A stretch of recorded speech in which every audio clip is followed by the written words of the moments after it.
السلام علیکم۔ حکومت سندھ نے عید میلاد النبی صلی اللہ علیہ وسلم کے موقع پر عام تعطیل کا اعلان کر دیا۔ 9 اکتوبر اتوار کو صبح بھر میں چھٹی ہوگی، نوٹیفیکیشن جاری۔ کیا آپ حالات حاضرہ سے آگاہی حاصل کرنا چاہتے ہیں؟ خبر کے پیچھے چھپے اصل حقائق جاننا چاہتے ہیں تو ابھی سبسکرائب کیجئے جلمل پاکستان کو اور ساتھ ہی گھنٹی کے نشان پر کلک کر دیں۔ آپ کو بتاتے چلیں کہ حکومت سندھ کی جانب سے جاری اعلامیے میں عید میلاد النبی کے موقع پر 9 اکتوبر کو عام تعطیل کا اعلان کیا گیا ہے۔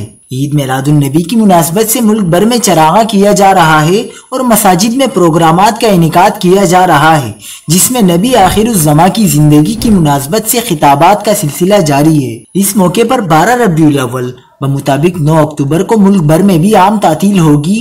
دوسری جانب سندھ حکومت نے 12 ربیع الاول اور چپ تعزیے کے جلوس کے پیش نظر صوبے بھر میں موٹر سائیکل کی ڈبل سواری پر پابندی عائد کر دی۔ نوٹیفیکیشن کے مطابق 5 اکتوبر کو چپ تعزیے کے جلوس اور 9 اکتوبر کو 12 ربیع الاول کے پیش نظر سندھ بھر میں موٹر سائیکل کی ڈبل سواری پر پابندی ہوگی۔